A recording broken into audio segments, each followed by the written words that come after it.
Surprise interculturelle. Intercultural surprises. Surpresas interculturais. Intersanskritic Ascharya. Surprise interculturelle. Sorpresas interculturales. Bonjour et bienvenue dans Surprise interculturelle, le podcast qui vous fait voyager et mieux comprendre les cultures du monde. Je suis Charlotte Courtois, conférencière en diversité culturelle et fondatrice de l'ONG Constellatio.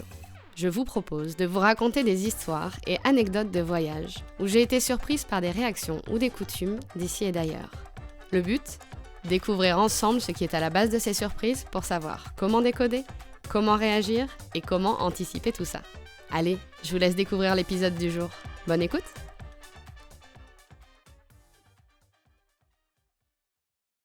Bonjour, je vous souhaite la bienvenue sur ce 3e épisode hors série de la saison 2. Vous commencez à avoir l'habitude, ou comme on dit en anglais, you know the drill.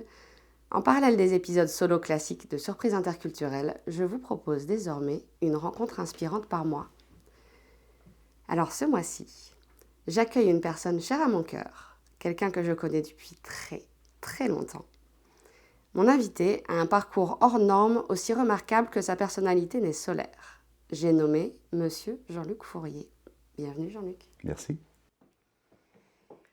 Alors dans ce podcast, j'aime assez demander à mes invités de se raconter avec leurs propres mots. D'autant que honnêtement, je pense que j'aurais du mal à te raconter avec mes mots. Donc je te propose de nous raconter un peu ton histoire. Qui es-tu, Jean-Luc? Alors je m'appelle Jean-Luc. Voilà. Mon histoire, c'est 48 ans à l'étranger. Donc c'est un grand parcours, un grand voyage que j'ai fait. Et j'ai décidé de faire ce voyage quand j'étais tout enfant, en fin de compte. J'avais 6 ans, mes parents habitaient en Anjou, dans le Maine-et-Loire, l'ouest de la France. Et ma maman, elle était, donc on avait un petit café. C'était un endroit assez spécial pour moi, parce que mon grand-père vivait avec nous. À côté, il avait une huilerie, il était huilier. Donc il faisait de l'huile de noix. Ma mère était, c'était extraordinaire.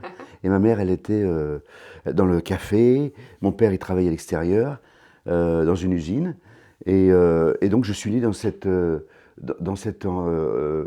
élément très pittoresque, parce que on était en ville, mais en fin de compte, c'était une ferme dans la ville. Et c'était assez extraordinaire. Dans la ville, mon grand-père avait derrière, c'était un ancien relais, poste-relais pour les chevaux dans le temps. Et donc, il y avait des grandes écuries derrière. Et dans les écuries, il y avait des animaux comme dans la ferme. Il y avait un cochon, il y avait des poules, il y avait des lapins, il y avait des veaux, il y avait des faisans, il y avait des lapins naturels, enfin tout ce... Et c'était assez extraordinaire d'être en ville, de vivre, d'apporter la campagne en ville. Et en plus, donc, il était huilier, ça c'était fantastique. Parce que c'était l'huilerie à l'artisanal, à l'ancienne. Et moi, ça m'imprégnait, ces choses-là. Mon enfance a été bercée par les odeurs, par toutes ces choses extraordinaires qui m'entouraient. Les odeurs de la cuisine, les odeurs de la ferme, les odeurs de l'huilerie et tout ça. C'est génial. Et quand il faisait de l'huile, mon grand-père, parce que c'est important pour moi. Ouais. Et quand je faisais de l'huile, quand lui il faisait de l'huile, moi j'étais tout petit, donc il y avait déjà la grande meule, c'est-à-dire une grande roue en granit qui faisait plus d'1 tonne, qui devait broyer les céréales, donc c'était les noix ou les pépins de citrouille séchés. Ah. Puis après, il y avait des courroies partout, et ça faisait il fallait faire cuire, après, une fois que c'était broyé, il fallait faire cuire toute cette pâte, et quand elle était chaude et tout le quartier savait que mon grand-père faisait de l'huile. Ah, j'ai l'impression d'y être, j'adore. Et bien, le père Bonnet fait de l'huile aujourd'hui. Mais ça sentait fort, et ça sentait bon. Et ça, c'est encore dans moi aujourd'hui. C'est extraordinaire. Donc, c'est un petit peu... J'ai été élevé dans ce monde de parfums, ce monde artisanal un petit peu. Et c'est surtout ma mère qui m'a influencé. Parce que bien que ça soit un petit café, qui est devenu un petit restaurant après, c'est son côté relation humaine. Elle était extraordinaire. Les gens venaient chez moi, c'était un café, quelques tables en formica, c'était pas extraordinaire. Mais c'est pas grave. C'est l'ambiance, c'était ma mère. C'est elle qui décorait tout, par sa personnalité. et son esprit très de l'humour, toujours. Alors c'était drôle. Alors moi je la voyais, je dis mais c'était extraordinaire. Alors les gens ils venaient pour elle. Et puis il y avait des gens qui venaient, des messieurs qui venaient pour prendre un petit verre. Et alors ce qu'elle avait fait, c'est qu'elle donnait un nickname, un surnom à tous les clients. Alors il y a un qui était toujours rasé, alors il l'appelait Poil Ras, tiens bonjour Poil Ras. Et puis il y en avait un qui avait le nez rouge, bonjour le nez rouge. Tu vois, et moi j'étais ébloui avec ça. Mais par contre, elle avait réussi à créer cette ambiance unique où tout le monde s'appelait par ce nom, plus ou moins, mais hors du café, personne ne savait. C'était comme elle avait créé un petit monde à part. Et moi j'étais assez ébloui par les clients. Je m'asseyais avec les clients, j'étais gamin, je m'asseyais avec les clients. Tu sais, j'étais dans cette ambiance. Et dès cet âge-là, je disais à mes mères, quand je serai grand, je voudrais travailler dans l'hôtellerie, enfin dans la restauration. Je ne parlais pas hôtellerie dans mes mots d'enfant, mais je voudrais travailler dans les restaurants. Je voudrais faire ça quand je serai plus grand. Je lui dis, tu veux m'acheter une veste blanche et un nœud papillon noir? C'est ça que j'avais 5 ans, Donc je savais. Et plus tard, j'ai mon oncle qui était un rêveur aussi. Et lui, quand il était jeune, il rêvait d'aller en Australie. Et il rêvait d'être berger. Alors c'était un monde, tu sais, en France, l'Australie à cette époque, c'était le bout du monde, on n'ira jamais. Donc on rêvait, il me faisait rêver. Et je disais, moi j'irai pas, c'est trop loin, c'est impossible. Et il me faisait voir les cartes, il avait des livres sur l'Australie, c'est ici, la France est là. Je dis, waouh, c'est extraordinaire. Alors donc tu t'imprègnes de ces éléments extraordinaires de voyage dans ta tête. Tu imagines les voyages. Et puis après, bon, naturellement, j'ai fait mes écoles et tout, et je suis rentré dans une école hôtelière, parce que naturellement, c'était ma destinée, à Saumur, hein, donc aussi dans le Maine-et-Loire. Et j'ai commencé comme ça. J'ai travaillé dans un hôtel qui s'appelle le Prieuré, et j'ai commencé à travailler dans cet élément. Et je dis à ma mère, j'avais 16 ans, je dis bon, maintenant je vais partir, et je vais partir dans le monde. Voilà. À 16 ans, je voulais partir. Je savais que c'était ça. Alors je suis parti. Et j'ai fait 48, 50 ans à l'étranger. Je suis jamais revenu en France. Naturellement, je revenais pour faire des bisous à la famille. Ramener des petits souvenirs, des trucs à manger d'un peu partout. Voilà. Des souvenirs extraordinaires. Mais je savais que mon monde, c'était l'univers, c'était mon monde à moi. Ouais. Et il fallait que je découvre beaucoup de choses. Il y a plein de choses à découvrir. Les gens, les cultures, et puis mon métier que j'adorais, que j'adore toujours d'ailleurs, même si je ne travaille plus. Et voilà, donc c'est comme ça que j'ai eu cette piqûre du voyage. Mais ça, c'est vraiment quelque chose qui me fascine. Ouais. Qu'est-ce qui amène les gens au fin fond de l'Anjou à se retrouver, à avoir une carrière dans plein de pays et voilà. Qu'est-ce qui crée le déclic et c'est marrant parce que du coup, effectivement, dans ce que tu décris, tu dis je le décris parce qu'il y a un lien... t'as quand même grandi dans un endroit où effectivement les chevaux, c'était des voyageurs, c'était un lieu de voyage. Bah oui, voilà, c'est ça. Et c'est magnifique de voir comment... un petit gamin de campagne, quoi, hein, qui va partir avec son sac à dos. Bon, j'ai pas le sac à dos, mais bon, mais j'avais cette imagination de partir. Voilà, et donc, au début, on n'est pas parti loin, hein, c'était l'Europe. Donc, le premier voyage, bon, j'ai travaillé un petit peu en France. Après l'école hôtelière et mon apprentissage au Prieuré, je suis parti en Europe, donc j'ai fait quelques trucs. Puis après, je dis, on va partir en Allemagne. C'était le bout du monde, l'Allemagne. Mes parents disaient, mais tu vas trop loin, toi, toute la famille, en Allemagne. Et puis j'avais ma petite copine, qui est aujourd'hui ma femme. Que je connais bien. Que je connais bien. Et je dis, bon, on va partir. Donc l'Allemagne, c'est le premier pays. Et tous mes parents, pensaient que c'était... vraiment très loin. Oui. Tu te rends compte? Maintenant que... Mais c'est vrai qu'à ce moment-là, on n'allait pas à l'étranger. Il y a des gens qui, dans d'autres régions, c'est la région de ta maman aussi, n'avaient jamais vu la mer. Tu vois, on ne s'imagine pas aujourd'hui. Les gens n'avaient jamais vu la mer, c'est quand même pas loin. De la Bretagne et de tout. Il suffit de suivre l'eau. Un diamètre. On suit la rivière et puis tu arrives. Donc voilà, c'était mes premières choses. Et tu parlais pas allemand quand t'es parti? Ben non. Donc à chaque fois, c'est une aventure. Parce que c'était découvrir un pays différent, des gens différents. Et on ne parlait pas allemand. Donc, j'avais appris une phrase. l'Allemagne? Je sais pas, j'étais fasciné d'aller en Allemagne. Ok. Et je ne sais pas pourquoi, peut-être les après-guerres, je ne sais pas, ou un pays je sais pas, je sais pas, j'étais attiré par l'Allemagne.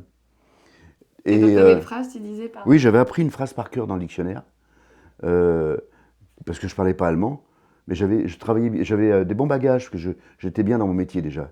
J'avais cette passion de ce métier, et ça sent, tu sais, quand tu as une passion, les gens me voient, ils disent ça, c'est un passionné, c'est un fou furieux. Donc, ça se sentait, cette passion que j'avais, cet intérêt de mieux savoir, d'apprendre encore plus. Donc, j'avais pris cette phrase en allemand, Ich bin ein Kellner, ich wollte arbeiten. Je suis un enfant? Non, je suis un serveur, je veux travailler, un Kellner. Ok. Je veux travailler, j'avais juste appris cette phrase. Babette, ma femme, ma copine, elle ne parlait pas allemand non plus. Donc on a été de maison en maison, et puis impossible de trouver du travail, parce qu'ils disaient, mais il vient d'où celui-là, il parle même pas un mot. Oui, c'est ça, il faut quand même qu'il communique avec le client, quoi.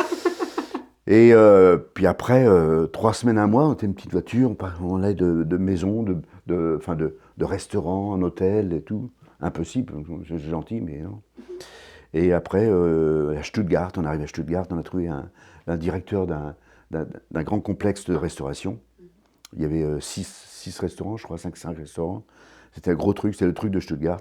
Donc je dis, on va y aller, faut prendre des risques, on ne sait pas. Et puis voilà, on a commencé comme ça.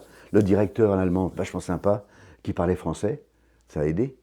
Et puis je lui ai expliqué, je dis, écoutez, je ne parle pas, mais je suis sûr que vous êtes content de notre travail, de mon travail. Donc il m'a dit, bon, je dis, vous faites un essai. Pendant un mois, ça ne va pas, vous mettez dehors, hein, pas de problème. Il me dit, d'accord, pourquoi pas. Donc j'insistais. Persévérant. Paf. Et il m'a pris pendant un mois, puis après je lui ai dit, mais attendez, j'ai ma petite copine là, qui est avec moi, à peu près. J'aimerais bien qu'elle travaille aussi, là. Elle a travaillé dans l'hôtellerie et tout. Je dis non, pas du tout. Elle était à Lyon, nurse. Ah bon? Mais je dis, vous c'est pareil, vous l'essayez pendant un mois, ça va pas, vous la mettez dehors. Hein. Donc il voyait un petit peu cette énergie folle. Et puis voilà, on a commencé comme ça. Ils étaient heureux avec nous, on a vite été promus. Et puis après 3 ans, ils ne voulaient plus que je parte de la compagnie. Ils voulaient me promouvoir comme manager, je ne sais pas quoi. Bref, c'est comme ça que tout a commencé. Okay. Et après, de là, je voulais aller en Angleterre, parce qu'il fallait que j'apprenne l'anglais, naturellement. C'est la langue du voyage. Donc là, tu parlais allemand. Là, je parlais allemand avant l'anglais. Oui. Voilà, l'anglais d'école. Mais bon, l'anglais d'école en France, c'était pas formidable à ce moment-là. Et donc, alors je suis parti en Hollande. Alors attends, je crois que tu voulais partir en Angleterre. Parce que j'ai eu un contact, enfin pas le directeur d'où je travaillais en Allemagne. Je dis, je vais aller, au début c'était les États-Unis en fin de compte. Et je ne pouvais pas aller aux États-Unis pour une raison ou une autre, avec les visas, les machins, les papiers. Et donc je dis, bon, je vais en Angleterre apprendre l'anglais. Et il m'a dit, écoute, il voulait vraiment m'aider. Il m'a dit, tu as un potentiel, je vais t'aider. Il avait son copain qui était directeur du Hilton à Rotterdam. Il l'appelle et il dit, là j'ai un gars qui est superbe, on veut le garder nous, mais il ne veut pas rester, je comprends très bien, prends-le dans ta compagnie et vous allez voir, il va grandir avec Hilton. Et donc c'est comme ça que j'étais à Rotterdam, en Hollande. Voilà. À bosser pour Hilton. Pour Hilton. Extraordinaire. Et par des gens qui m'ont... Tu as toujours dans toute la carrière, tu as toujours des gens qui t'aident. Tu ne fais pas tout seul. Il y a la chance, il y a la volonté, il y a l'énergie, il y a la curiosité, mais aussi des gens qui sont toujours là dans ton chemin à te tendre la main. Et les deux sont liés parce que selon ce que toi tu émets comme énergie et comment tu crées des liens avec les gens, effectivement, ça va influencer comment derrière ils vont t'aider. Etc. Et là, après, donc, ce gars-là, il m'a dit, c'était un transit. C'était un transit pour entrer dans la chaîne. Et de là, donc, lui, il a contacté le Grand Hilton de Londres, Park Lane. Et puis, ils m'ont pris à Londres comme management trainee. D'accord. Et à ce moment-là, le management trainee, c'était 4 ans. Donc, j'ai tout fait dans l'hôtel, de finance, tout, comptabilité, front, back of the house, extraordinaire. Et voilà, c'est comme ça que j'ai commencé. Et en bossant dingue. Une fois, je bossais 16 heures par jour, 5 jours, 6 jours, 7 jours à la semaine, on s'en foutait. C'était extraordinaire. Tu n'as pas fait une grande école hôtelière, mais tu savais ce que tu voulais. Ah oui, c'était clair. Et puis au-delà de ça, j'ai l'impression que ce qui guide tout ça aussi, ce qui fait que ça marche, c'est la curiosité en fait. La curiosité, moi je suis un curieux. L'envie d'apprendre que tu avais en fait. Et ça se ressent. Ah oui, ben, bien sûr. Tu sens les gens qui veulent voilà, apprendre plus, voir plus. La curiosité, c'est extraordinaire. C'est une qualité, c'est pas un défaut.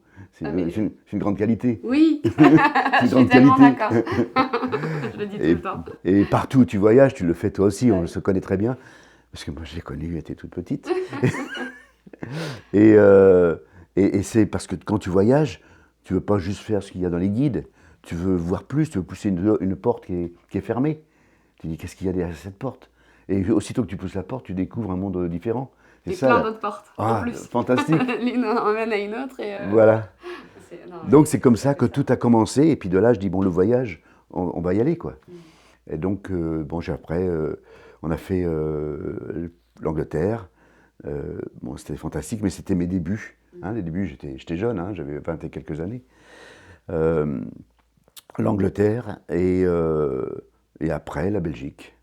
Et la Belgique, je suis passé directement sous-directeur de restauration. Donc de tout ce qui... La restauration, c'est de dire tout ce qui est front and back of house management. Donc voilà, donc je suis passé en Belgique, j'ai adoré. À ce moment-là, Je ne connais pas du tout la Belgique. extraordinaire. Bon, je pense, je ne suis pas retourné.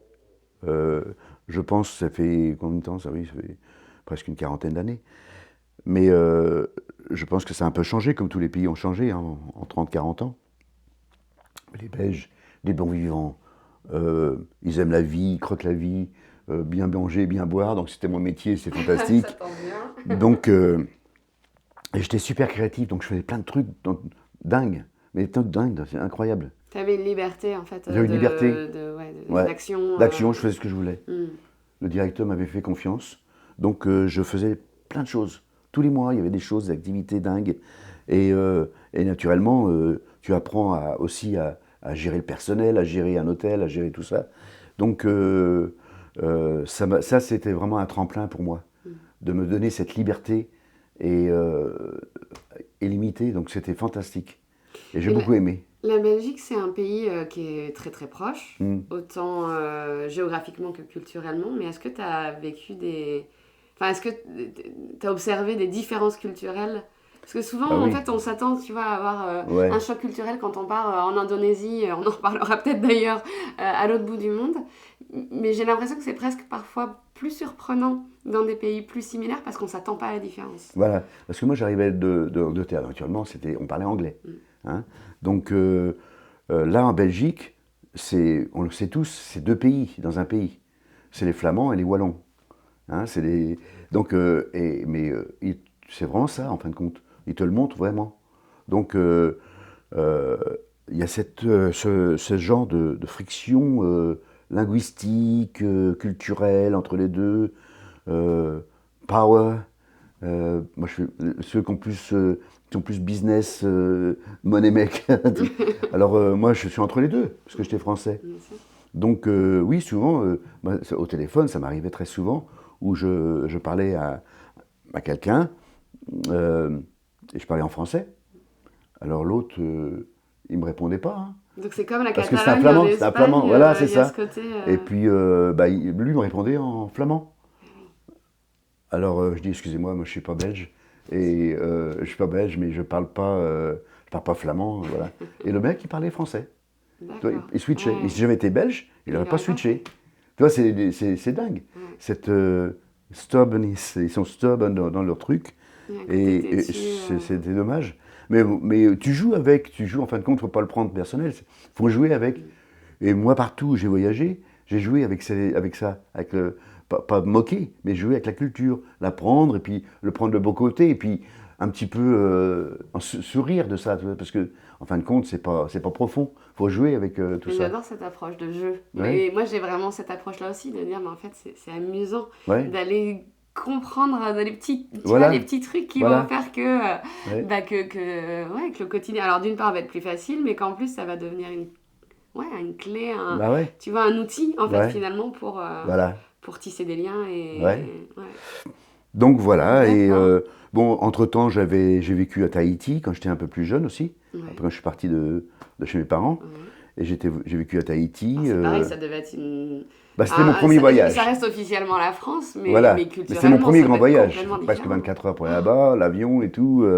Tahiti, alors là, tu ouvres les portes, oh, le paradis, quoi, les Ouais. oiseaux qui chantent, et puis le Oui, c'est soleil. vraiment ce qu'on imagine. Ouais, hop, on ouvre les portes du Maine-et-Loire, j'arrive.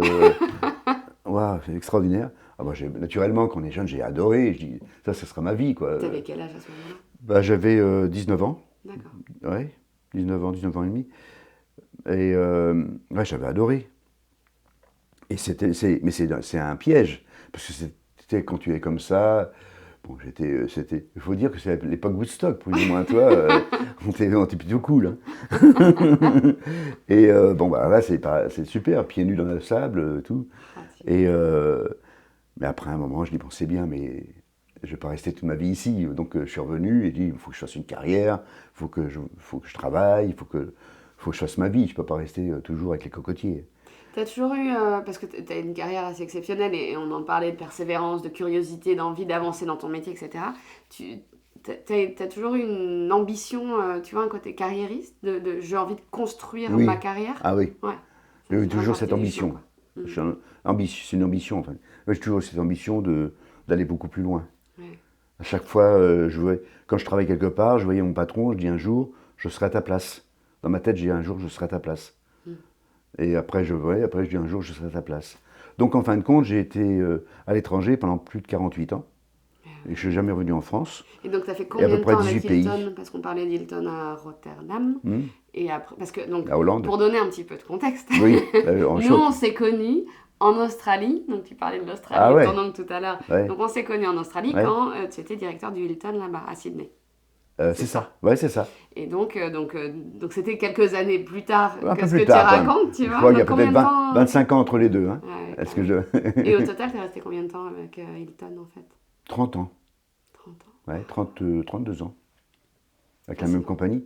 Mais bon, maintenant, on dira, comment peux-tu rester aussi longtemps? C'est une autre époque maintenant. Ouais. Mais en fin de compte, c'est pas le même employeur. Puisque comme tu voyages, tu recommences tout. Et c'est comme si quand tu changes de pays, d'environnement et tout, tu recommences à zéro. Donc c'est pas de rester toujours dans la même boîte, dans la même maison pendant toute cette époque. Donc chaque fois, c'est un renouveau. Donc c'était très bien. C'était un T'avais renouveau, beaucoup mais de avec liberté. comment dire, un link, Ouais. ils te connaissent quand même. Un cadre. Ils te quand connaissent, c'est même, qui c'est celui-là. Bon, tu ouais. vois là, mais tu as toujours cette relation quand même. Donc, Il ouais, y avait c'était. une politique diversité, enfin, tu vois, sur la gestion des équipes, etc. Tu avais une approche de la diversité culturelle stratégique, tu crois, chez Hilton, ou c'était vraiment chacun qui faisait son Non, truc? c'était vraiment. Chaque pays faisait son truc, quoi. Bah, tu sais, c'était compliqué parce que, bon, entre le Hilton en Angleterre, ou États-Unis, ou Hawaï, ou tout, c'était plutôt local. Et tous les HR du monde, tous les HR, Ressources humaines. ressources humaines, elles sont locales. Tu ne peux pas avoir ressources humaines étrangères. Il faut connaître les lois, les règles, la culture, tout. Donc c'est localisé en fin de compte. C'est localisé. Donc après j'étais en Belgique, là. J'ai fait la Hollande, Belgique. La Belgique, j'ai eu l'opportunité d'aller aux États-Unis, à Boston, Massachusetts. Et là, c'était pour ouvrir un hôtel. Donc c'était un hôtel qui n'existait pas. Et je suis arrivé bien en avance pour développer tous les restaurants et les bars de l'hôtel. Et je me suis régalé aussi. Alors là, il faut s'imaginer que, bon, moi j'ai fait peut-être Haïti, mais avant c'était plutôt l'Europe. Hein, j'ai travaillé en alors France, que là, c'était- j'ai travaillé à la frontière suisse, j'ai travaillé en Allemagne, en Hollande, en Angleterre, en Belgique. Et puis là, Boum, on va là-bas. les Amériques. Bon, j'étais plus jeune, mon accent anglais est extraordinaire. Alors, tu arrives dans ce pays américain qui, c'est un grand pays. Ils pensent que c'est le centre du monde quand même, les Américains, ils sont là. Et ce petit Français qui arrive, tout jeune, là, et puis avec un accent très prononcé. Maintenant, je suis votre patron. Alors, peut-être que la première semaine, ils ne comprenaient absolument rien quand je parlais. Parce que bon, l'accent est trop fort. Et puis après, bah, on a créé une équipe extraordinaire. Ouais. J'ai choisi mon équipe, j'ai développé cette équipe, on a ouvert l'hôtel marchait très bien. Et j'ai dit, dans notre hôtel, on n'aura pas de union, Ok, pas donc de syndicat. Alors qu'aux États-Unis, c'est très syndicalisé. Ah ouais. New York et tout ça, c'est très syndicalisé, même Boston. Pas de syndicat. Quand je suis parti, alors que c'est pas dans notre métier d'hôtellerie, quand tu ouvres un hôtel, c'est très épuisant. Il y a beaucoup de pression, de voir. C'est beaucoup de travail. Il y a toutes les machines derrière, il y a plein de machines. C'est pas juste des tables et des chaises. Et donc, eh ben, j'étais fier de dire que tout le personnel que j'avais embauché, il n'y en a pas un qui était parti. Ah ouais. No C'est turnover. un signe. Ah ouais. C'est un vrai Extraordinaire. signe. Ouais. Donc j'avais créé une ambiance. Alors j'ai créé un truc avec eux. Et comment Et- tu crées ça? Vraiment être près des gens, tout le temps. Moi, je connaissais tout mon personnel par leur prénom. Et j'ai fait ça toute ma vie, en fin de compte. Alors pour Même donner quand- une idée, quand tu dis tout ton personnel, ça représente combien de personnes à peu près quand c'est comme ça? Là, c'était pas un gros hôtel. Ouais. C'était 200 chambres. J'avais quoi? J'avais une centaine, 100 à 120 personnes. 100 personnes, 120 personnes. 120 personnes. Et... Ah ouais, c'est énorme ah oui. quand même. Oui, mais Quand pour, tu dis, bah oui, oui, après. mais moi qui suis pas dans le domaine. Ouais. Ok. Et donc, voilà, Et c'était... donc comment tu crées un esprit Déjà, d'équipe, de famille, être même, proche d'eux j'imagine. tous les jours. Ouais. Lead by l'example. Très important. Si tu leur demandes de travailler plus, tu dois travailler plus. Tu ne peux pas dire travailler plus, puis tu en es à la maison à 5 heures. Impossible. Tu sais, ça, c'est normal. Leur montrer la voie, les guider quand ils font une erreur, mais les autoriser de faire une erreur. Hein. Dire, allez-y, faites, c'est pas grave, on verra après. Et donc, et puis d'être avec eux tout le temps. Moi, j'étais le premier sur le boulot, le dernier à partir. Oui. Voilà. Je sais, ça paraît un petit peu... Aujourd'hui, on dit, t'es dingue de faire ça, mais c'était pas... c'était un plaisir d'avoir cette famille. Je créais une famille. Donc quand t'es en famille, t'es bien. Bah oui. Donc voilà, c'était pas un travail, c'était être en famille avec mon personnel qui venait vers moi s'ils avaient un problème personnel avec leurs copines, leurs copains, ou ils parlaient des choses comme ça. Tu arrives à ce moment où vraiment les barrières tombent, et puis on travaille ensemble, on bosse ensemble, et c'est extraordinaire. J'avais créé un truc, je dis, ça peut un peu bizarre aujourd'hui, j'avais créé une philosophie qui s'appelle The Apple of the Future. Maintenant, quand j'y pense, je rigole. Mais j'étais jeune à ce moment-là. Alors, j'avais trouvé une pomme en cristal, en verre, je ne sais pas quoi, une belle pomme. Ça, c'était un trophée.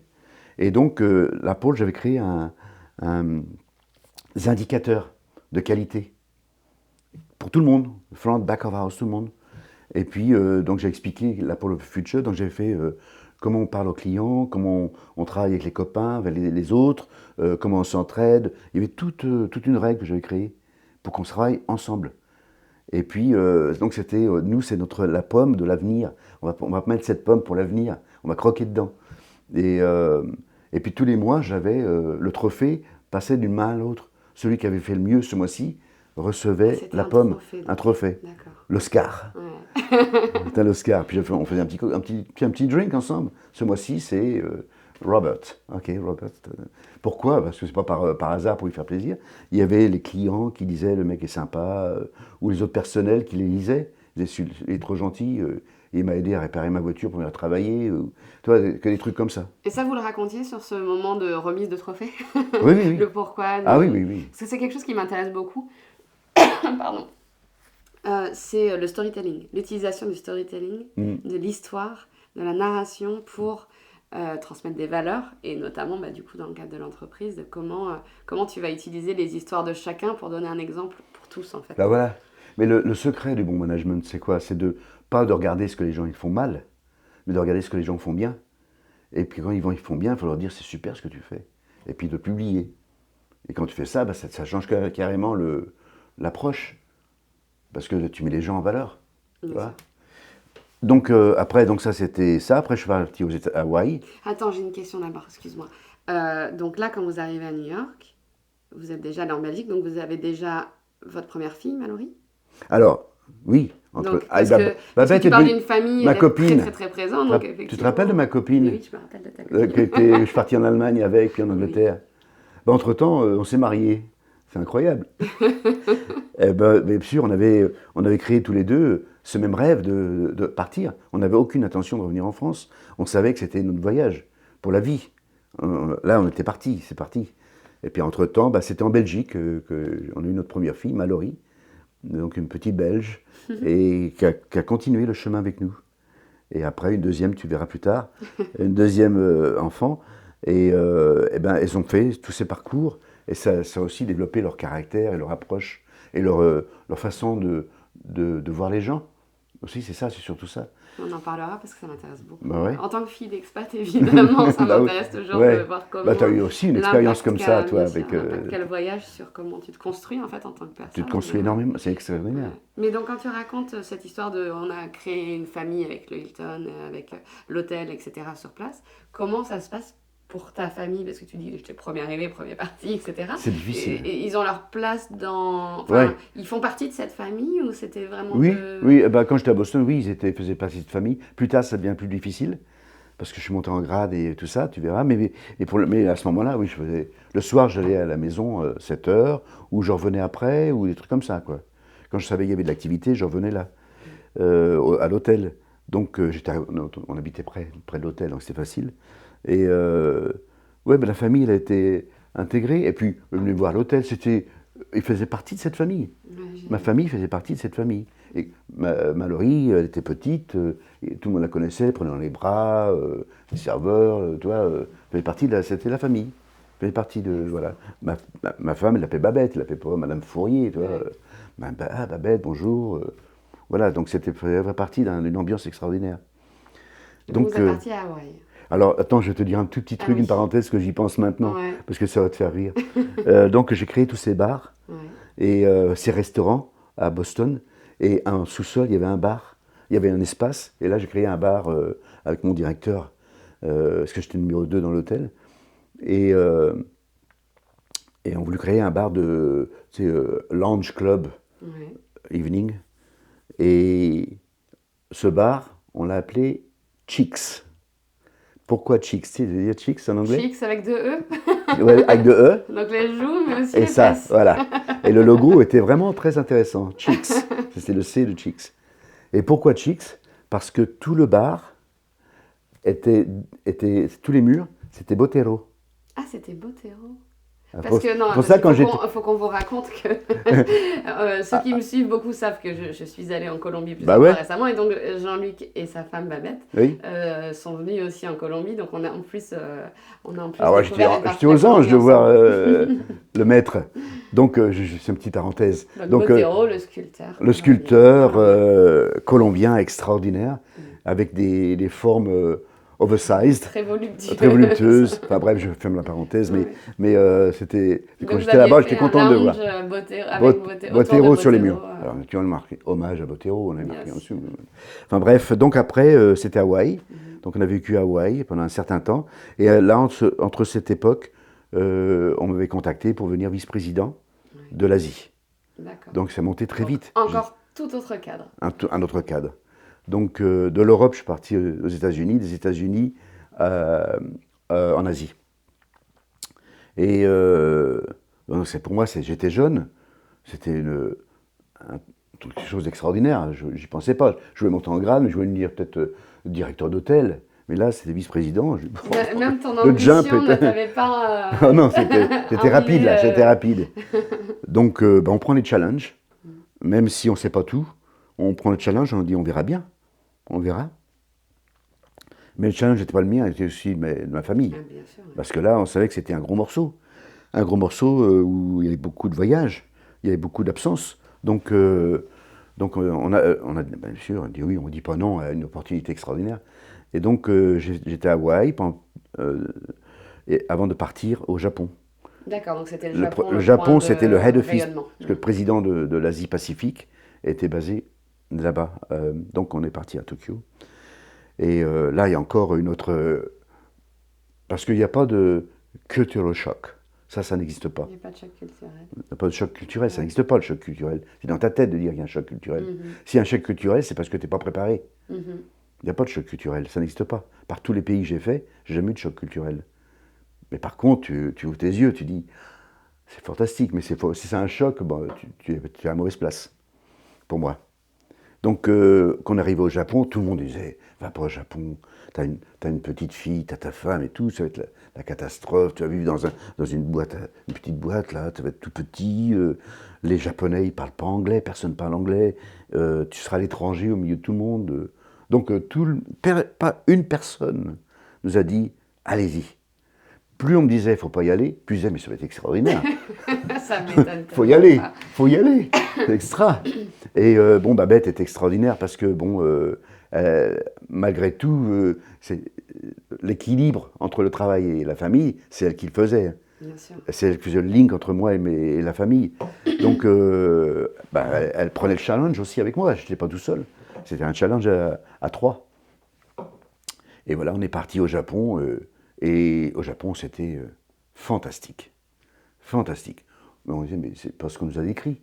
Premièrement, on a eu de la chance parce qu'on avait un super appartement tout neuf, très joli, avec une terrasse au-dessus, on voyait Mont Fuji, tout était...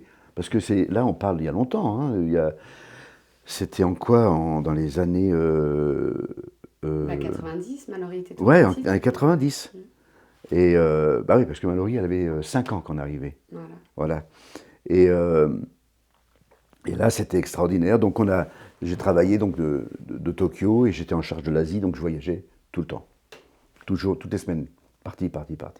Et donc, à monter des hôtels, c'est ça? Ou des, Ouais. des J'étais en repas, charge de restaurants? tout le secteur restauration de tous les hôtels de l'Asie-Pacifique, Australésia. Donc, restauration, c'est dire quoi? C'est dire tout ce qui a trait au management de restauration. C'est pas faire la sauce et éplucher les légumes. Donc, tout ce qui était back of house, les cuisiniers, tout ce qui était front of house, les serveurs, mais aussi les managers, les directeurs d'opérations, voilà, tout ce qui était marketing, tout ce qui était management de restauration, banquet, bar, outside catering, tout ce qu'on veut. Donc voilà, c'était parce qu'un hôtel, en fin de compte, c'est deux divisions. Tu as la division hébergement, comme on dit, et division restauration. Et après, tu as un GM qui supporte les deux. Voilà, pour faire simple. Donc tu as deux divisions. Moi, j'étais en charge de la division restauration. Et en même temps, développement. Donc c'est un boulot dingue. J'étais complètement fou, j'étais tout seul en plus. Mais le challenge était trop gros, je fonçais à 100%. Je dormais à peine pendant toutes ces années. Je dormais 4, 5 heures. Ah ouais. Je dormais dans l'avion et j'arrivais dans le pays. J'arrivais le matin à 7 heures, j'avais un meeting à 8h30. Je repartais le lendemain. C'était une folie. Mais c'était excitant. Excitant, voilà. Donc j'ai développé aussi beaucoup d'hôtels et j'ai eu beaucoup de relations avec toutes les différentes cultures. Parce que quand on développe un hôtel, ma procédure est très simple. C'était pas on arrive, on fait un hôtel.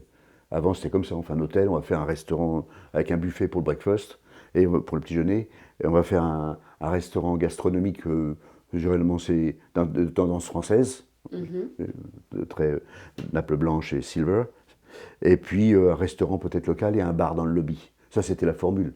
Donc moi, plus tard, j'ai changé toute la formule des hôtels. Carrément, j'ai cassé le mold.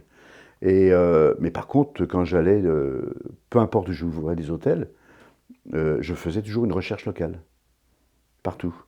Et là, j'ai ouvert des hôtels dans tous les pays d'Asie. Partout. Mais il faut que tu nous racontes les recherches locales, ça devait être incroyable. C'est ça qui était sympa. Donc, en Chine, entre petits trucs, tu sais, un petit café, un restaurant, un bar et tout, j'ai ouvert à peu près 200 units. 200. En Chine seulement. Et juste en Chine. Ouais. Mais bon, comme je dis, déjà pas mal. il y en a, c'est des petits trucs très simples. C'est un petit café avec des tables. Il y en a d'autres, c'est des trucs compliqués. Il faut vraiment imaginer le concept, faire des recherches internationales, locales et tout. Et voilà. Et puis alors là, s'imprégner avec la culture, parce que tu ne peux pas arriver les mains dans les poches, il faut s'imprégner des cultures. Et comment tu faisais ça alors? Alors, comment je faisais ça? Déjà, avant, il faut préparer. Tu n'arrives pas comme ça. Tu n'es pas en vacances. Tu te prépares. Donc, la première préparation, c'est de savoir qui était le propriétaire, son background, qu'est-ce qu'il connaît et qu'il ne connaît pas, est-ce que c'est un hôtelier ou pas. Et voilà, j'essaie de comprendre au maximum C'était plus compliqué à cette époque parce qu'on n'avait pas Google et tout ça. Hein. Ah, on n'avait pas les outils de On n'avait recherche. pas les outils de recherche qu'on a maintenant. Donc c'était un peu plus compliqué. Et après, bon, j'essaie de lire au maximum. Et puis de voir un petit peu quels étaient les hôtels, quelle était l'ambiance du pays ou de la ville, de prendre les noms des GM, tu sais, tu fais des recherches, tu téléphones et tout. Et donc ça c'est le premier. Après, quand j'arrivais sur place, bah, je prenais ces contacts, je prenais des repères des gens que je ne connaissais pas. Et puis ils sont très généreux les gens quand tu parles avec eux. Oui. Ils te disent plein de choses. C'est extraordinaire. Quand tu montres un intérêt sincère, Ouais. une curiosité sincère et Fantastique. sans jugement, Ouais. pour découvrir la culture Voilà. de l'autre, moi c'est ce que je dis tout le temps. En fait, toute la clé, c'est d'arriver à transmettre à l'autre ta curiosité pour sa culture. Voilà. Et quand c'est comme ça, en général, les gens... C'est dingue. C'est incroyable. Incroyable. Et bah voilà, tu fais ça. J'allais par exemple voir je dis quel était le meilleur restaurant de la ville. Si j'étais en Chine, quel est le meilleur? Bah, il dit c'est celui-là. Bon, est-ce qu'il y a des expats qui vont? C'est que des locaux. Et puis voilà, que des choses comme ça. Et puis tu commences à. J'allais dans les hôtels et je dis au directeur, je ne vous connais pas, on ne se connaît pas, mais est-ce que vous auriez 5 minutes, juste 5 minutes? Tu sais, 5 minutes, c'est pas beaucoup. Bah oui, mais après, Ça en fait une heure. général, quand c'est Ça fait intéressant, une heure et demie. 5 minutes, et je vous paye le café. C'est moi qui paye. Dans un hôtel, mais lui, qui c'est celui-là? Non, mais je suis ici je connais pas et j'ai besoin de faire une recherche. Et j'ai besoin de votre aide. Et on m'a dit que vous étiez le meilleur. Donc flatter l'ego, inviter à prendre un café, et puis... Et puis là, ils t'offrent des trucs extraordinaires, ils te disent tout. Sur l'opération elle-même, sur les clients, comment ça marche, qu'est-ce qui va se passer à l'avenir, est-ce qu'il y a d'autres choses qui vont ouvrir, quelle est la culture, la politique locale et tout. C'est extraordinaire. Donc voilà, c'est un petit peu ma technique. Puis après, tu renforces naturellement. Mais, et puis le matin, se lever de bonne heure. La réponse est dans la rue, en fin de compte. La réponse est dans la rue. Moi, dans un nouveau pays où j'allais, je me levais toujours vers les 4-5 heures le matin, quand je dormais 2-3 heures, donc. et j'allais au marché. Je dis au chef, tu m'emmènes au marché. Donc j'allais au marché. Et là, au marché, tu vois tout. Tu vois les gens, tu vois la nourriture, tu vois les trucs, tu vois comment les gens... C'est extraordinaire. Et tu rencontres des gens, tu dis bonjour, tu sais, hop, et tu parles. Même si tu ne parles pas, parce qu'en Chine, j'avais un translateur avec moi, quelqu'un qui traduisait tout le temps. Et puis tu rencontres des choses, tu es curieux, tu dis, mais c'est fantastique. Et là, c'est numéro 1. Et en Asie, c'est fantastique parce que c'est dans la rue. Que tu ailles en sud de l'Asie, à Singapour, ou en Malaisie, ou en Indonésie, c'est dans la rue, tout est dans la rue.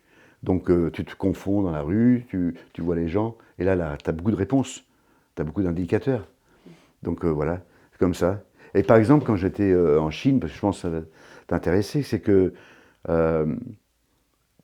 j'avais un projet, parce que les cities en Chine, on dit first city, secondary city, tu sais, on les classifie. La taille, voilà. Donc les first cities, à Beijing, Shanghai et tout ça. Mais après, plus ça va, les petites villes, c'est dans la campagne. Oui.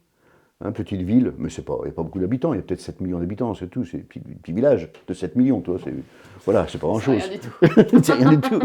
Non, mais alors donc c'était intéressant. Donc plus tu allais dans la campagne, moins ils avaient, comment dire, l'expérience des étrangers. Et j'aimais bien, c'était intéressant.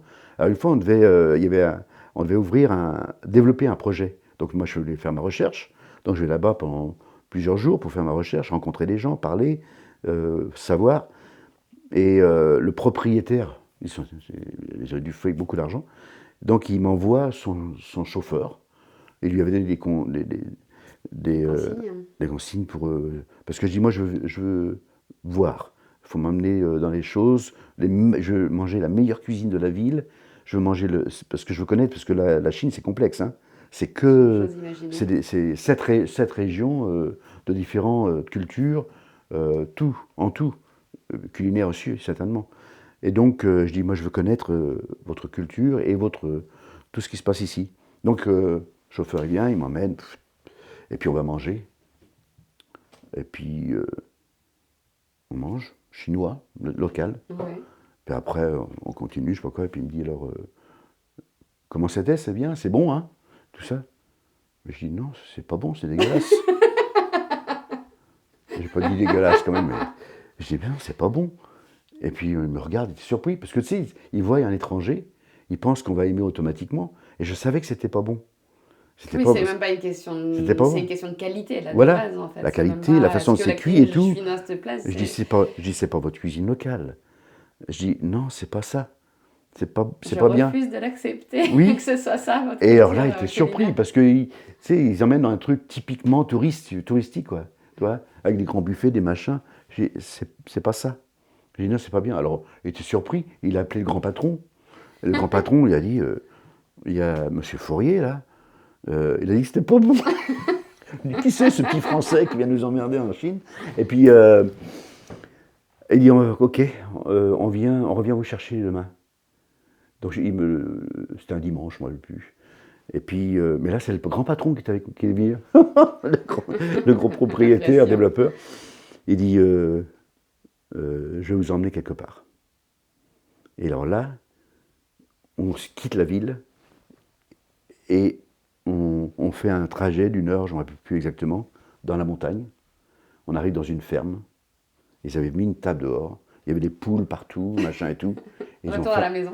et ils ont fait un repas extraordinaire. Un vrai repas. Ouais. De la country Chinese food.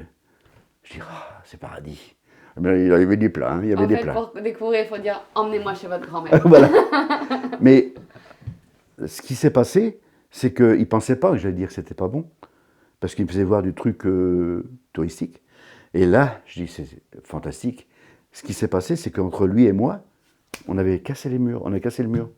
Il trusted me. Il dit, ouais, ce mec, quand même. Il Alors est digne après, de confiance parce qu'il la est confiance, transparent, parce voilà. qu'il a été honnête sur... Et puis en plus parce qu'il sait faire la différence Voilà. entre la bonne cuisine Et la après, mauvaise quand je cuisine. suis venu 3-4 mois plus tard pour présenter le master plan de l'hôtel, ben, il m'écoutait. Il dit, c'est bon, on y va. Tu vois, c'est marrant. Et c'est ça, casser les murs de la culture et la relation des gens. Il faut il faut un peu être honnête, il faut être osé, il faut oser un peu. Et puis, les gens y répondent. Et ça crée Parce qu'il faut un respecter, lien de confiance. un lien de confiance. Et Mais tu peux respecter. exprimer les choses sans Oui. manquer de respect. En fait. Ah oui, faut pas dire. J'ai pas dit que c'était dégueulasse. Comment on dit dégueulasse en chinois? Donc c'est une petite anecdote qui est sympathique, je trouve. Ouais. Voilà, donc après, j'étais basé au Japon, et après on est basé à Singapour. J'ai bougé à Singapour, parce qu'entre-temps, au Japon, on a eu un autre bébé, Oui. made in Japan, made in Japan, et puis c'était trop difficile pour moi de voyager tout le temps. Du Japon, c'était difficile de voyager du Japon pour toute la région. Rien que de partir de chez moi à l'aéroport, je compte 3 heures ou 3 heures et demie. Ah oui, quand même. Ah, tu vois. Oui, c'est pas idéal quand tu Donc voyages en permanence. c'était très dur de puis revenir tout. Donc j'ai réussi à changer mon bureau régional et de le mettre à Singapour. Là, c'était beaucoup plus vivable. Pour la famille, c'est quand même plus sympa. Et puis c'était plus accessible pour moi parce que c'était pas loin de l'aéroport. En 20 minutes de l'aéroport, je voyageais, c'était facile. Ouais, Singapour, c'est c'est quand même donc c'est hyper pour ça que j'ai central en bougé à Asie Singapour. pour aller d'un endroit à l'autre. Voilà. Et entre-temps, j'ai développé plein d'hôtels et de restaurants partout en Asie, au Vietnam, Thaïlande naturellement, Malaisie, Indonésie, un peu partout. Et puis Tu l'Australie, m'avais, et Fidji, tout ce qu'on veut. Tu m'avais raconté, alors je ne veux pas dire de bêtises, c'était en Indonésie peut-être, où vous étiez allé au milieu de la forêt. Ah oui, tu te rappelles de ça? Oui, je me rappelle de ça. Bah oui, parce qu'il y a des projets qui sont, c'est des gros projets de ville, ils sont assez uniques, qui sont pas assez uniques, voilà, c'est des gros projets de ville, c'est urbain, c'est tout. Mais il y a des projets qui sont assez, importants pour moi, dans la mémoire, parce que pour moi, c'était très unique, parce qu'on ne le fait pas 2 fois dans la vie, une seule fois. Et ça, c'est le projet de Bornéo. Ah, c'est Donc Bornéo. Bornéo, c'est l'Amazone de l'Asie. Ouais, Hein, c'est ça. L'Amazone, comme j'ai vu dans ton podcast, où tu as été avec ton papa, Ouais. voilà, j'ai fait à peu près la même chose. C'était à Bornéo, et là, c'était extraordinaire. Et on a voulu ouvrir un hôtel éco. Mais là, il y a longtemps, hein, il y a 25 ans de ça. Ah oui. À cette époque-là, on ne parlait pas comme aujourd'hui, la nature et tout, et les ouvrir un hôtel écologes. au milieu de la jungle. Et, mais naturellement, sans couper les arbres et tout, il fallait faire. Et donc là-bas, c'est les habitants, ils vivent dans les longhouses. Donc c'est des maisons longues, les longhouses. C'est-à-dire que c'est des maisons qui sont sur pilotis, d'accord. Et au fur et à mesure que la famille s'agrandit, bah, la maison s'agrandit. Donc la maison, elle peut être très très longue. Pas droite, j'imagine, du coup. Ah bah non, entre parce les que arbres entre les arbres et entre, tout, c'est pas une grande. Et ça va comme ça, c'est extraordinaire. Et donc ils sont sur pilotis, et puis bah, ils vivent. Il y a la rivière qui est pas l'eau est pas nette et tout. Et puis c'est extraordinaire. Donc j'ai été faire ma recherche avec ces gens-là. Et j'étais dans les villages, dans la montagne où il y a à ce moment-là il y a personne qui y allait. Et j'ai découvert des choses extraordinaires. Et c'est pareil, c'est que le contact, les gens sont là, t'es curieux, quand t'es curieux de leurs coutumes et tout, les gens ils sont contents. Ils disent, mais d'un seul coup je deviens intéressant. Alors peut-être qu'ils venaient tous les jours au marché, et personne ne posait des questions, on achetait des bananes, on achetait un truc. Là je veux savoir, c'est beau, c'est bon. Et puis après avoir fait ces recherches, on a voulu faire le Longhouse Hotel. Donc on a fait le même concept, comme leur maison. Donc, mais dans ma recherche, j'avais rencontré le chef de la tribu. Il y a plusieurs tribus, c'est des tribus dans la jungle de Bornéo. Il y a plein de tribus, comme en Amazone, c'est pareil. Plein de tribus. Et la tribu avec qui on avait contact, ça s'appelle la Iban Family. On les appelait la Iban Family. Pas les Iban, c'est les... Oui. Pas le rib. C'est pareil. Je crois que ça s'écrit pareil. Iban Family. Donc il y avait un gars qui translate, qui était avec moi, qui faisait des recherches botaniques et tout ça. Donc on a été voir cette tribu avec la pirogue dans la forêt. Il y a les orang-outans là-bas, c'est la plus grande réserve d'orang-outans du monde. Extraordinaire. Et quand on arrive dans le village, bah, les gens ils savent qu'on arrive, donc ils t'accueillent et tout. Et puis le chef est là, il ne parle pas, mais le chef est là. Donc il y a sa maison, et il est assis au milieu, il m'invite, je m'assois devant lui, d'accord. Personne d'autre, les gens ne regardaient pas la fenêtre, tu vois, comme dans les films, les petits enfants qui regardent. Et puis on était au milieu, ben, il me donne un truc à fumer, c'était un gros pétard comme ça. Je ne sais pas ce qu'il y avait dedans. Je dis, ouais, d'accord. Alors on fume, on dit rien, on fume. Puis après il me donne à boire, c'était une boisson marron, je ne sais pas ce que je buvais, du riz fermenté ou je ne sais pas. Voilà. Et puis au-dessus de nous, ben, il y avait un grand filet, tu sais, dans cette hutte tout en bambou. Et il y a un grand filet comme ça qui était au-dessus de nous. Et c'est un filet de crâne humain. Oh, youpi. Que de tête. Et parce que ces gens-là, c'était les headhunters. Ah ouais, c'est les coupeurs de tête. C'était eux les coupeurs de tête. Incroyable. Donc c'était pas du plastique, c'était pas pour la décoration. Hein. C'était leur trophée de coupeurs de tête. C'était que des têtes d'êtres humains qui étaient là. Maintenant c'est fini, hein. On peut y aller tranquillement. Mais ils les gardent parce qu'ils en gagneront plus des nouveaux. Voilà. Ils ont fini, ils ont arrêté, je crois, juste après la guerre, la Deuxième Guerre mondiale. D'accord. Donc mais les têtes étaient encore là. Ouais, c'était incroyable. Et c'était superbe. Je suis retourné plus tard, quand on a ouvert l'hôtel, je suis retourné avec ma famille, donc Babette et Mallory, et Eugénie, qui était née, la dernière, qui est née à Tokyo. Et pour moi, c'était fantastique. On a refait le même trajet, on était voir le chef et tout ça. La petite, elle s'est baignée avec les aborigènes, enfin les enfants, la tribu, la famille. Et puis voilà. Et alors, par contre, ce qui était intéressant, c'est que quand on a ouvert l'hôtel, parce qu'on était quand même sur leur territoire. C'est important, oui. Et c'était un lac, l'hôtel était auprès d'un lac. Et je me souviendrai toute ma vie comme dans un film. Tu sais, les films de Coppola, un truc comme ça, tu vois. Était vers les 5h du matin, j'étais au bout des longhouses et je regardais l'horizon et la brume, il y a la brume, le soleil qui filtrait. Et d'un seul coup, je vois une pirogue qui apparaît dans ce brouillard. Après une deuxième, et après une troisième. Et c'était la famille qu'on avait invitée, lui, la famille et les autres tribus, parce qu'il fallait que les autres soient d'accord. Et on les avait invités, donc ils sont venus, et c'était silencieux, et ils avançaient, ils glissaient sur l'eau. C'était extraordinaire. Le chef était là, et après on les a invités, donc on a fait notre cérémonie d'ouverture, c'est eux qui l'ont fait, c'est pas nous. Ils ont coupé le poulet, ils ont mis du sang partout. On a mangé des trucs. Et puis après, on leur a laissé l'hôtel. Dit, vous allez être les premiers clients. Ils ont dormi dans l'hôtel. Ils ont picolé toute la nuit. Ils ont fait la fête. Écoutez, comme tout le monde, hein, c'est des êtres humains. Ils s'amusent. Bien sûr. Et puis ils sont repartis le lendemain. Je les ai vus partir tranquillement. Puis voilà, Ça marche bien. terminé. Extraordinaire, non? C'est extraordinaire. Ouais. Et alors là, dans les villages, quand j'avais fait ma recherche, avec au début, je voyais des choses qui étaient un peu inhabituelles. Donc il y avait dans des cages sur les marchés, par exemple des bats, des chauves-souris, et des choses comme ça. Et ils mangent des chauves-souris. Donc j'étais chauves-souris, tu vois, il faut tout goûter. Hein. Et du coup, vous en servez au restaurant ou pas? Ouais, on n'a pas fait les chauves-souris Non, quand pas même. les chauves-souris. Mais ils cuisaient dans les bambous, Ouais. tu sais, les gros bambous. On mettait ça dedans avec des herbes. Et ça, ils mettaient ça dans la cendre. Et ça cuisait. Génial. Donc Ça nous, on a fait fait la même bon. chose avec des poulets. On mettait des poulets. Et une fois que c'est cuit, avec toutes ces herbes enfermées dans le bambou, tu ouvres le bambou. L'odeur doit être dingue. Oh, c'est délicieux. Le poulet, il est juicy, il est vraiment Ouais. soft. Ouais. Il est parfumé. Formidable. Bon, on va pas aller passer autrement, on va faire 3 heures là. Oui, non, effectivement. Mais voilà, donc c'était des aventures, parce que Bornéo, c'était quand même extraordinaire. Ouais, bah, C'était spécial, c'était Et spécial. puis bah, tout le monde n'irait pas au milieu de la forêt avec Ah ouais. ses enfants tout petits. Ah ouais, c'était génial. Je trouve génial. Je trouve ça extra. Donc voilà, c'était basé à Singapour, je faisais ça. J'ai fait, bon, naturellement,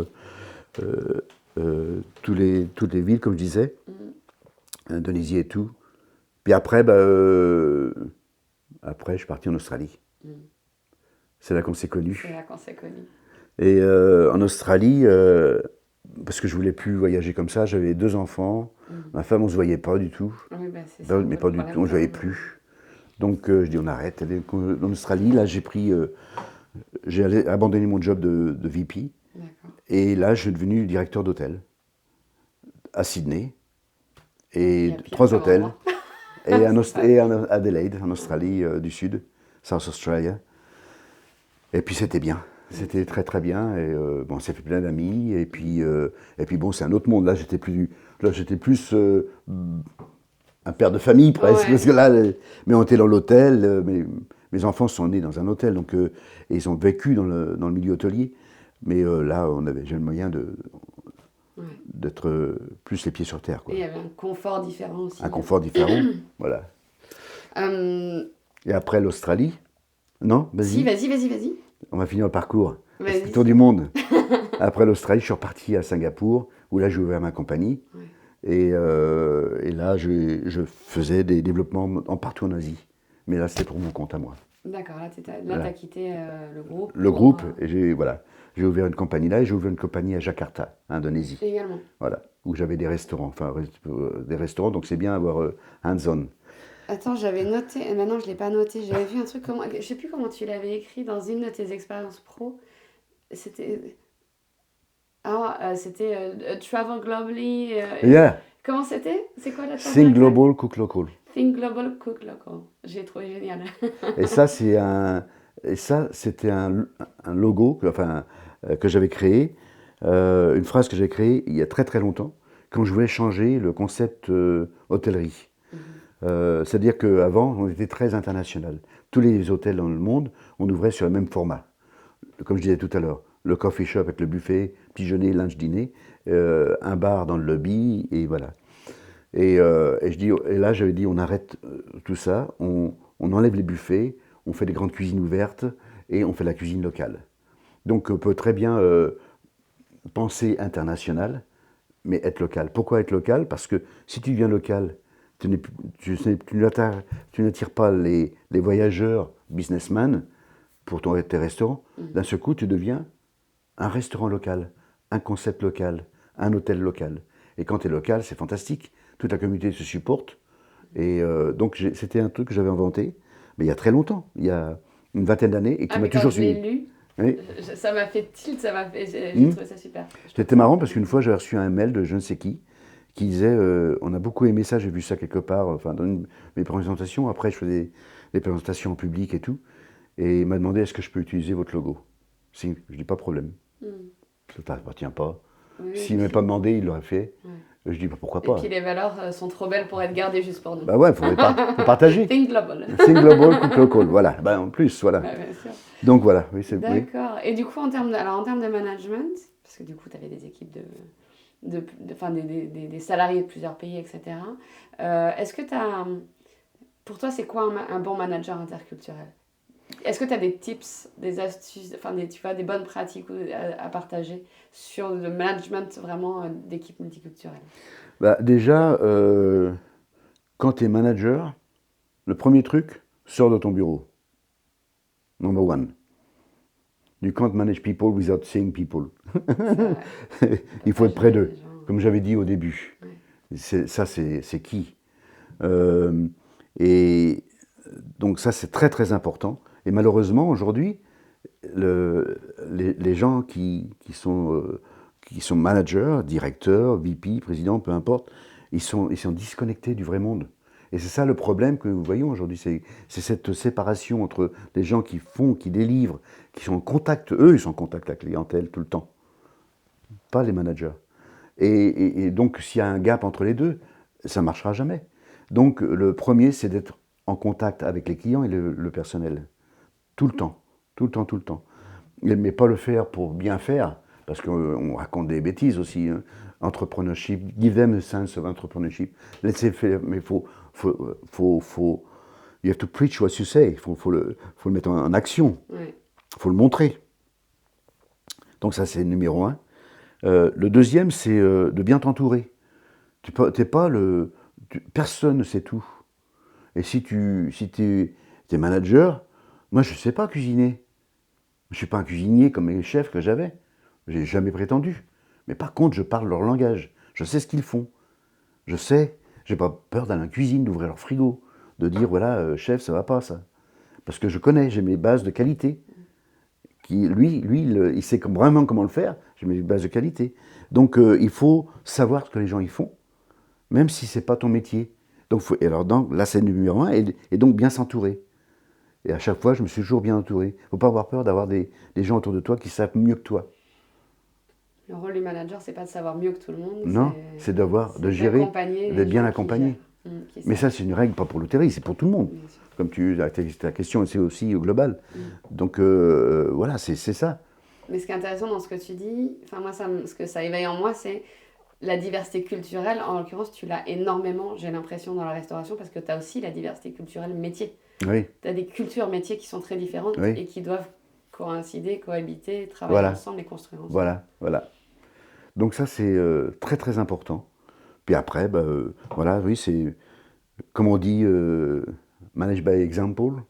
Toi, tu as l'exemple, tu ne peux pas dire aux gens ce que tu ne peux pas faire toi-même. Et voilà, s'il y a un moment dur, tu dis, c'est un moment dur, je serai avec vous, les gars. Voilà, c'est des trucs comme ça, quoi. Est-ce que tu vois une différence, du coup, entre le management d'une équipe multiculturelle et juste un bon management? Est-ce qu'il y a des points d'attention particuliers quand tu as des cultures différentes dans ton équipe? C'est plus riche quand c'est multiculturel. Quand c'est avant, tu sais, dans le temps, dans les grands hôteliers internationaux, que ce soit en Asie ou partout, enfin peut-être moins aux États-Unis, mais c'était beaucoup d'Européens. Les directeurs, les managers, les présidents, c'était allemands, suisses, français. La plupart, c'était ces trois qui dirigeaient. Maintenant, tu vas en Asie, tu as des directeurs, des présidents, c'est des Chinois, c'est des Singapouriens, naturellement. Et cette diversité est bien. Ça peut plus, c'est fini ce temps-là. Et donc d'avoir cette diversité dans le groupe, dans l'équipe, c'est toujours incroyable. Parce que, voilà, il y a des échanges différents, et puis chacun apporte une expérience différente. Tandis que si tu restes dans ton même... En France, c'est un petit peu... C'est ça, en France, il manque cette diversité, souvent. C'est que des Français qui dirigent par des Français dirigés par des Français. Il y aurait un peu plus de diversité, on serait un peu plus ouvert.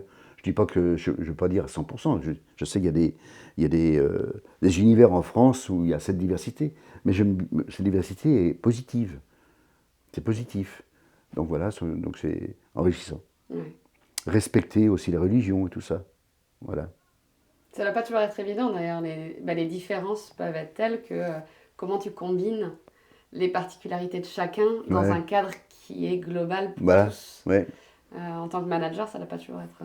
Mais les hôtels, je pense qu'en général, les hôtels sont bons à l'étranger quand on exporte un peu notre savoir-faire.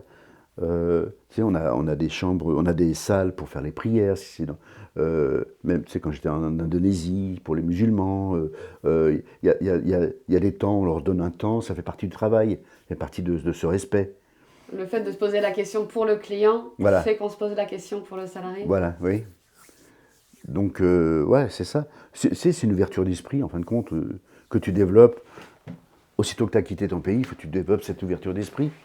Si tu n'as pas cette ouverture d'esprit, tu ne peux pas voyager, tu ne peux pas introduire ton style et tout ça. Tout à fait. Donc Bon, après, je suis parti aux États-Unis. Ah, Non, t'es reparti. après, je suis parti à Dubaï.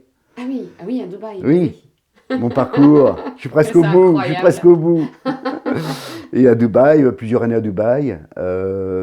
Et là, je travaillais pour une compagnie, parce que j'étais consultant à Dubaï aussi. Quand j'avais ma compagnie à Singapour, j'allais jusqu'à Dubaï. Et puis après, cette compagnie a voulu que je travaille pour eux à plein temps. Donc je suis resté à Dubaï presque 3 ans. Et c'est encore une autre culture. Hein, c'est que là, T'as on parle. vraiment fait tous les... Ah, le tour, j'ai fait le tour. J'ai pas fait l'Afrique.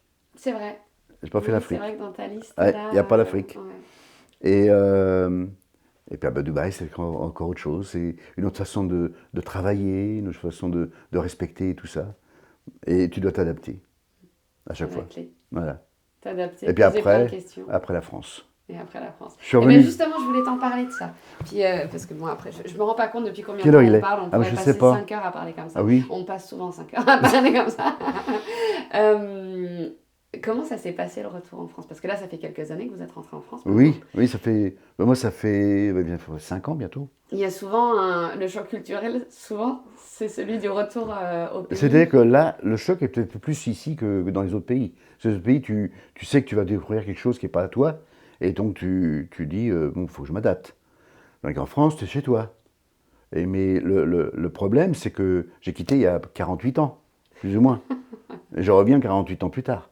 Donc dans ta tête, c'est incroyable. Inconsciemment, dans ta tête, tu as le pays.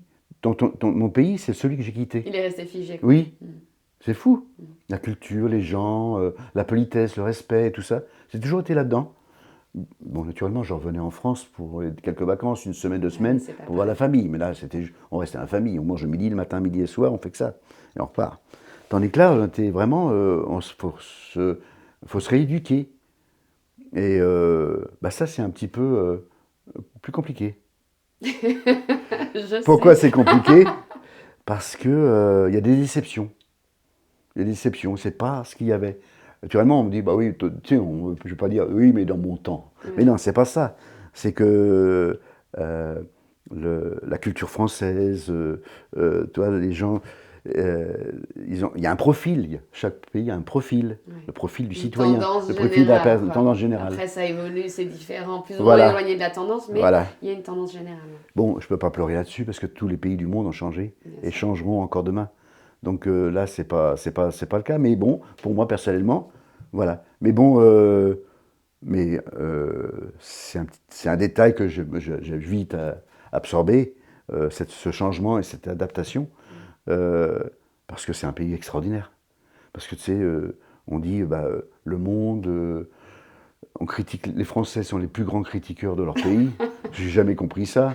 Tu vas à Singapour, j'ai vécu à Singapour, les Singapouriens sont fiers des Singapouriens. Ils voient un gars avec une grosse bagnole extraordinaire, ils sont fiers qu'un Singapourien ait réussi. Mais en France, on est les plus gros critiques de la France. Et c'est dommage, parce que c'est le plus beau pays. C'est pas parce que c'est mon pays, mais il y a plein de beaux pays. Tous les pays sont beaux.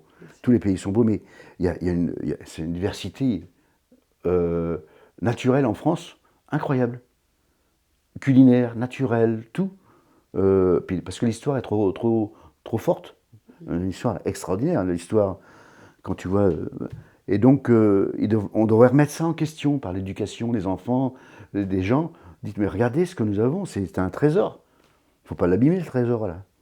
Voilà. C'est ce que je fais avec les enfants, avec mon ONG depuis des années aussi. Bah ouais. Apprendre. En fait, c'est ça qui est beau, je trouve, dans la rencontre de l'autre. C'est qu'on se rencontre soi-même. Voilà. C'est qu'on porte un regard différent et on a un recul différent sur nos propres pratiques culturelles, sur nos propres identités.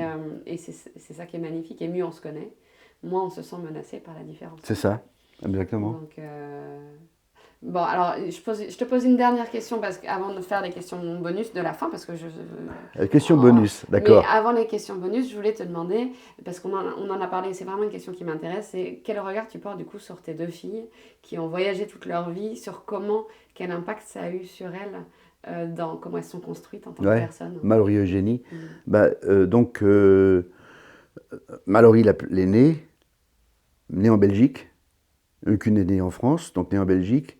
États-Unis. Donc, chaque fois, c'était un renouveau. À la maison, on parlait les deux langues pour pouvoir être sûr. Donc, Babette parlait en anglais, moi je parlais en français. Et c'était une discipline qu'on s'était fait. Aucun problème, les enfants, ils peuvent tout faire. Ils s'adaptent, ouais. Mieux que nous. Et donc, et après, le Japon, c'est encore une autre histoire, je ne vais pas le faire parce qu'on Non. part pas en 3 heures, mais le Japon, elle était dans une petite école japonaise quand elle avait 5 ans, donc elle était la seule expatriée, donc il fallait s'adapter à ça. Après, Singapour, d'autres écoles, donc ils ont changé beaucoup. Donc naturellement, c'est un petit peu, on dirait, beaucoup de gens diraient, mais ils perdent leurs copains, il faut qu'ils recommencent, c'est déstabilisant et tout ça. Mais en fin de compte, elles étaient fortes parce que c'était dans notre mentalité. Et je crois qu'on a transmis ça, en fin de compte. On a transmis cet esprit de on va changer, on va voir autre chose. Babette était très importante dans tout cet équilibre de préparation et d'adaptation. Elle passait 100% de son temps justement à équilibrer, à faire que les choses, accompagner l'accompagnement des enfants. Donc, non, et en fin de compte, elles n'ont pas eu elles n'ont pas été choquées de ces voyages. Et elles ont été enchantées, en fin de compte. Sans le savoir, elles étaient enchantées de ces voyages. Elles ont été enrichies de rencontrer plein de gens, de se mélanger avec les gens, d'aller dans d'autres pays avec des locaux, jusqu'en Australie et tout. Donc je crois que ça les a une ouverture d'esprit extraordinaire. Donc elles s'adaptent facilement. Partout où elles vont, elles s'adaptent. L'adaptation. L'adaptation. En fait, tu apprends que tu es capable de t'adapter à n'importe quoi. Voilà. Mm. Je crois. C'est Génial. ça. Ouais, c'est extraordinaire. C'est un chouette mot de la fin, ça, tu vois. Pardon? C'est un chouette mot de la fin. Ça y est, on a fini? Non, on va faire les questions bonus. Alors, les questions bonus. Est-ce qu'il y a un rituel dans n'importe quel pays qui te touche particulièrement, soit une fête, soit j'en sais rien, ça peut être une manière de saluer, une chose que les gens font, que la communauté fait, un rituel? Dans chaque pays, il y a des rituels, donc, mais on en connaît beaucoup maintenant. Oui. Tu vois, celui qui m'a, de tous les pays, parce que les gens me posent toujours la même question, de tous les pays que tu as fait, Je suis pas originale, là, c'est ça? lequel pays tu as le plus aimé, le moins, le plus, et tout ça. Mais moi, et ma famille aussi, enfin Babette, le Japon nous a marqué. Il y a d'autres pays, mais le Japon on a un tampon sur notre peau là, parce que c'était un monde complètement à part. De tous les pays du monde, c'est le monde le plus à part. Parce que l'histoire du Japon est comme ça. Pendant 700, je ne sais pas combien, 700 ans, ils ont été séparés du monde. Donc séparés du monde, ils ont vécu dans leur propre univers, Incroyable. sans influence externe. Alors que les États-Unis, nous en Europe, partout, l'Afrique, il y a toujours une influence autre. Tandis que là, ils ont vécu par eux-mêmes. Donc c'est un peuple qui a appris à vivre ensemble, alors c'est un grand peuple, c'est énorme. Ils ont vécu à vivre ensemble et ils ont compris que pour vivre ensemble, en étant un grand peuple, il fallait se respecter. Donc le respect fait partie de cette culture.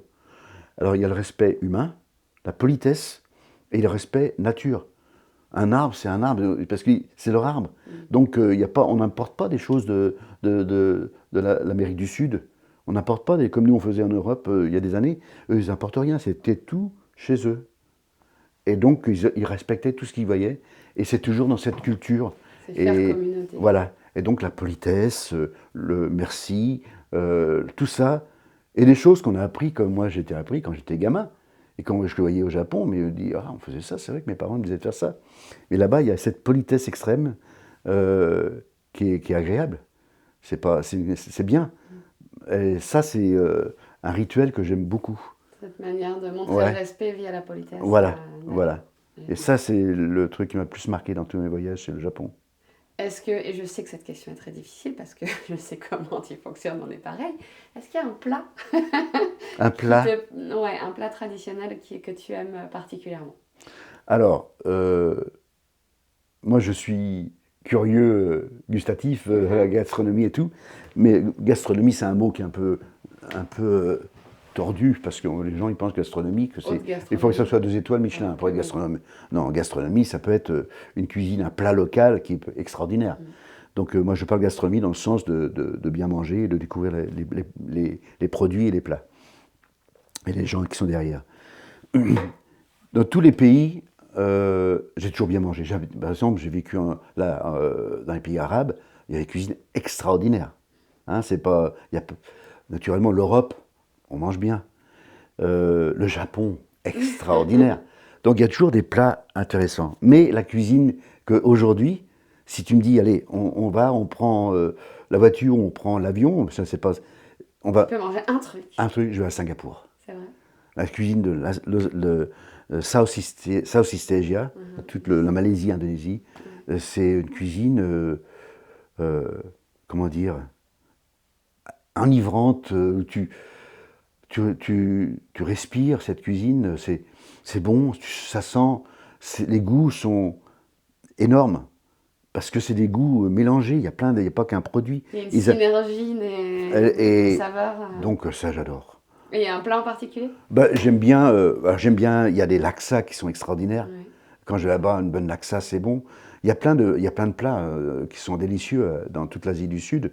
L'Asie du Sud, Southeast Asia. Ouais, il y a la laksa, le char kway teow, c'est des nouilles frites, au wok. Voilà, c'est des plats comme des plats. C'est plus la cuisine en fin de compte de cette région qu'un plat, parce que j'aime tous ces plats. Indonésie aussi, il y a une petite différence. Par exemple, il y a une cuisine qui s'appelle le Peranakan que les gens ne connaissent pas. Et le Peranakan, c'est une cuisine forte de goût, mais on croirait que c'est exagéré ces goûts. Le plat arrive, tu sens ce plat, tu dis mais. Et tu le goûtes, c'est extraordinaire. Peranakan, c'est les Chinois quand ils ont immigré dans le sud de l'Asie, et c'est en Malaisie. Ils se sont mariés, même bien qu'ils soient peut-être mariés déjà en Chine, donc ils se sont mariés deuxième fois. Il y a peut-être 2 femmes, mais on ne savait pas. Et donc avec les femmes locales malaisiennes. Et donc ils ont apporté leur culture chinoise, aussi bien de cuisiner et les produits qu'ils ont mélangés avec la cuisine locale de home, et ils ont mélangé les ingrédients et la technique, et ils ont fait cette cuisine qui s'appelle Peranakan. Et c'est fantastique. La laksa, c'est une cuisine Peranakan, par exemple. Okay. Et ça, c'est un mélange de deux races, de deux peuples. Ouais. De 2 peuples. C'est génial, mais on ne le voit nulle part. Il faut être là-bas pour le manger.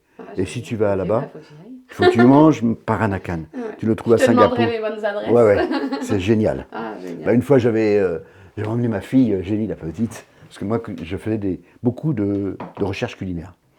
Donc, j'allais en Malaisie du Sud, Malaisie, oui, à Penang et tout ça. Et je voulais manger local. Donc j'allais, je mangeais peut-être 3 déjeuners, 3-4 lunchs, 3-4 dîners. Ma fille n'en voulait plus. Ta vie était hyper saine et équilibrée entre 3 heures de sommeil et 18 repas par jour. Oui, c'est ça. Eugénie, elle dit, j'en veux plus. Elle a dit, arrête. Et puis il y a un restaurant, je veux absolument goûter leur plat, leur nourriture, mais t'es plein. Alors je vais voir la dame, je dis, faut que je goûte votre nourriture. Elle dit, mais non, on est plein. Vous pouvez pas. Non. Alors ma fille, elle a dit, c'est pas possible. Alors il y a la cuisine, on voyait jouer à la cuisine au bout là-bas. Puis il y avait une table là, où le chef coupait les légumes et tout. Je dis, là-bas, il y a une table. Elle dit, non, c'est la cuisine. Non, vous mettez une chaise, moi je peux manger à la cuisine. J'insistais. Elle dit, vous êtes sûr? Je dis, oui. Elle a mis 2 chaises, on a mangé à la cuisine avec ma fille. C'est génial. Alors il y a tous les chefs autour. Tu te rends compte, les mecs, à chaque fois qu'ils cuisinaient quelque chose, ils m'en donnaient. J'ai tout goûté. Génial. C'est génial. C'est ça, ce contact avec les gens. Et les gens, ils s'amusaient en fin de compte. Les chefs, ils n'avaient jamais eu personne qui mangeait dans leur table de cuisine. Donc c'était génial, c'est des contacts comme ça, c'est bien. Ouais. Ouais. Dernière question. Est-ce qu'il y a une musique ou un style de musique traditionnel que tu aimes particulièrement? Traditionnel. Ouais. Tu sais, il y a toujours cette musique exotique. Hein, Exotique, c'est large, ça fait tout le ouais, monde entier en non, dehors de nous.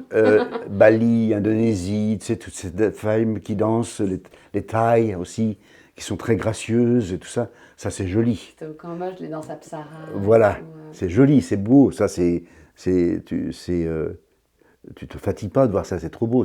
Et puis, cette musique te parle, donc tu l'écoutes pas, tu te laisses porter. Tu te laisses porter. Donc ça, c'est une belle musique traditionnelle. Mais par contre, il y en a une c'est pas la musique que j'écouterai tous les jours, mais qui m'a marqué aussi. C'est quand j'ai travaillé en Mongolie. Ah, je voulais te demander justement. J'ai travaillé en Mongolie et là, j'avais été invité dans les youths.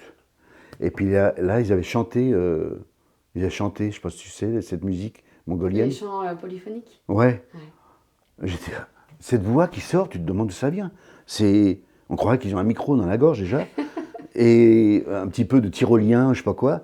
Et ça, c'était impressionnant. Cette force de voix, et c'était extraordinaire. Ça, c'est une musique traditionnelle qui m'a marqué. Ouais. Voilà. Pas que j'écouterai tous les jours, mais qui m'a marqué. Ouais. J'adore. Et écoute, est-ce qu'il y a quelque chose que j'ai oublié, quelque chose que tu voulais dire Non, j'étais très heureux d'avoir partagé mon petit voyage, mon grand voyage. Voilà. Quelle grande aventure. Et puis bon, le monde, les gens sont fantastiques. Il y a une chose, c'est que quand on voyage, parce que les gens me disent comment tu peux. Moi, mes bagages de français, je les ai laissés en France. Quand je voyage, je ne suis pas français. Je suis du pays. Et c'est ce qu'on avait fait avec nos filles et tout le monde. On est local. Quand on a vécu au Japon, je n'ai pas voulu vivre dans le quartier français, auprès de l'ambassade. On a voulu vivre avec les Japonais. Donc on a vécu dans un quartier résidentiel japonais. On était les seuls blancs. Et donc quand tu voyages, il faut oublier d'où tu viens. Il faut s'imprégner de la culture locale, se mélanger, respecter, et puis les gens, ils t'ouvrent les portes. Voilà. Génial comme mot de la fin. Merci beaucoup Jean-Luc. Merci. Je suis très très contente de pouvoir te partager avec le monde. Super. Fantastique. Et c'est fini pour aujourd'hui. C'est fini. À bientôt. Au revoir. Merci d'avoir écouté cet épisode. Si vous ne voulez pas rater les prochains, pensez à vous abonner. Et si vous voulez me soutenir, laissez-moi 5 étoiles et un commentaire sur Apple Podcasts ou sur Spotify. Et bien sûr, partagez le podcast avec les voyageurs, les expats ou les curieux autour de vous. À la semaine prochaine pour un nouvel épisode de Surprises interculturelles.